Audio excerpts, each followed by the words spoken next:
never grow old, Michael. And you'll never die.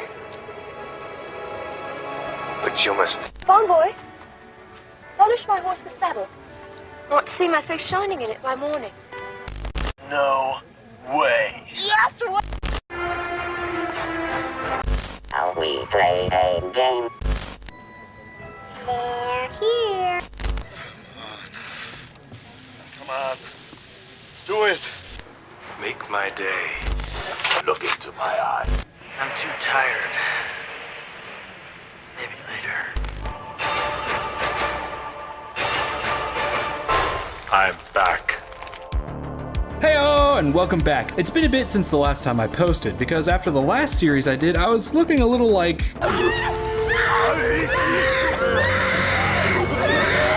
But I've been able to recover recently and make some very awesome stuff for you all, including this video, where we will be talking about a subject I knew very little about a few months ago, but since the release of my webcomic, Death's Favorite Daughter, available free on Webtoons, I've learned a lot more about...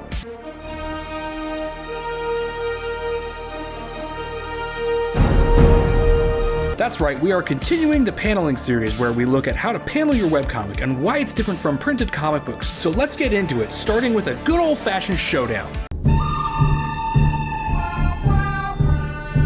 Now, these two mediums aren't really rivals. In fact, I'd say that both of them have something that the other can't do. So I think it's worthwhile comparing and contrasting the differences so that we can see which might be the right for your next project. Up first, we are looking at a difference in formatting. While most comics are read in a horizontal format, from left to right or from right to left, webcomics are, however, read from top to bottom via scrolling on a phone or a web page. This is crucial to understand if you're going to be working on a webcomic, because if your visuals are leading your readers to the left or the right, then the comic will not flow as smoothly.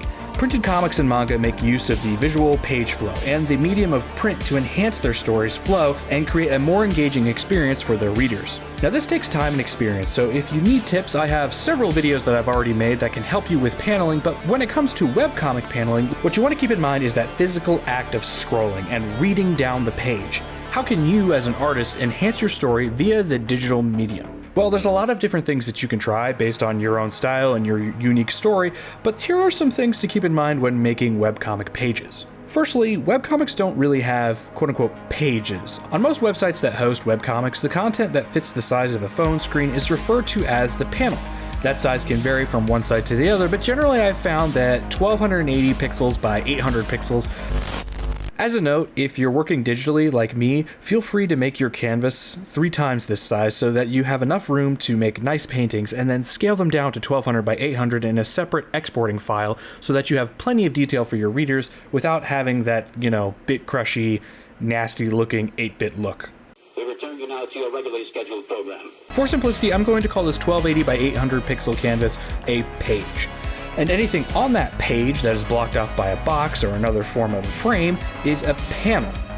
On one page of a webcomic, you can generally only fit 1 to 2 panels maximum. This is because of the limited size that your readers will have on a mobile device to read the text and look at the panels that you've created. A good rule of thumb is that you never want your readers to have to zoom in or scroll back up to figure out what is happening in your webcomic.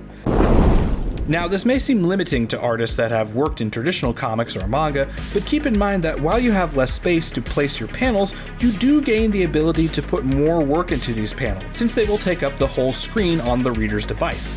So if you hate working in tiny panels, this is your chance to show off your illustration work in a larger canvas, rather than some of the smaller panels that you would have to make if you were making a traditional comic. Just be sure to still adhere to the general rules of flow and visual design, following the Z pattern, and making sure that you have enough room for your word bubbles. Trust me, you don't want to forget about those. It'll be a nightmare if you do.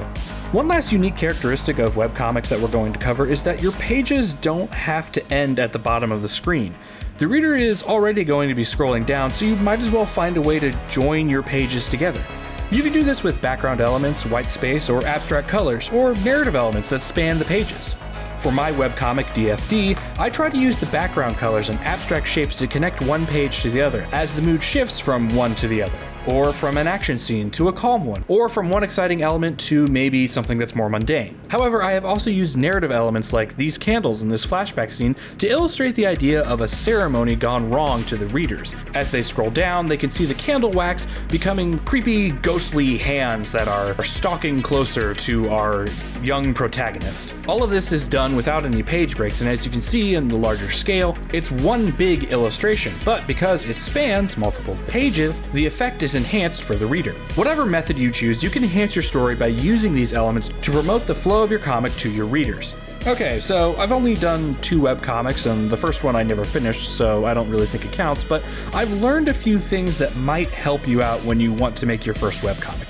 Keep in mind that I am an amateur, and there are plenty of people with a lot more experience that can help you on YouTube. I mean, there's hundreds of different videos that I've referenced, that I've looked at, and different channels, so make sure to go check them out. They are some very, very talented people out there, so be sure to not get lazy with your research. For our first tip, I have KISS.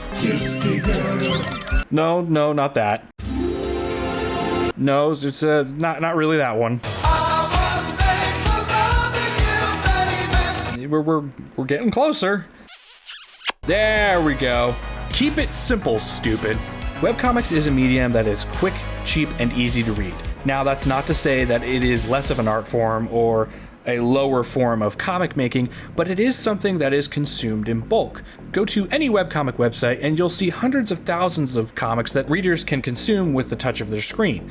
So if you're interested in competing with all these different comics that are released often on a weekly basis, you'll want to keep your comics simple. It's easy to try to one-up yourself after every chapter, or to try to masterfully illustrate every single page, but even simple comics can be successful and well-loved if they're interesting on this platform. Just look at One Punch Man. The artist kept the art simple and slowly got better until his work got much better as he gained more and more experience. It's a good idea to keep your work simple and easy to work with until you get used to working with a schedule and general comics creation. Webcomics are a great way to experiment and create on a low-key level that will get you exposed to other artists and readers. So don't think that you have to compete with all of these other comics that are coming out like crazy and all kind of look the same. Try to make something that is unique to you without overburdening yourself in something that isn't really a massive media production. Now, this does lead me to point 2, which is to not hold back when it comes to story. While you may want to keep your visual style more simple, narratively you should be as creative as possible. There are millions of copycat webcomics out there. Isekais with absurdly long names, or video game-based fantasy stories, or romance stories that use the same 3 tropes, so please, just go out there and be creative and different. It doesn't have to be super complex or overly convoluted or something so unique that no one's ever seen it before, but it also doesn't have to be another copy of Solo Leveling. Please, just don't do that. Just make something interesting. Finally, don't plan out your panels as a bunch of pictures. Panels interact with each other and tell a story with how they are arranged and composed. It's easy to see your pages as a simple canvas for single images or illustrations, but this will only make your comic feel like a vertical photo album rather than a story. Add variations to your panel frames, sizes, and angles to make your story as unforgettable as possible, and to really connect with your readers and make the energy of your comic something that they want to experience and are excited to come back to read every single week. If you're posting weekly, don't feel pressured to post weekly, but that's generally how that works in this medium. Anyway, hopefully all this will help you as you make your own webcomics, or maybe you learned something today that you didn't know about webcomic formatting. Either way, let me know in the comments what you thought and what other comic topics I should talk about next. But until then, thanks so much for watching. Make sure to like and subscribe. Now go make something awesome. So why don't you make like a tree and get out of here?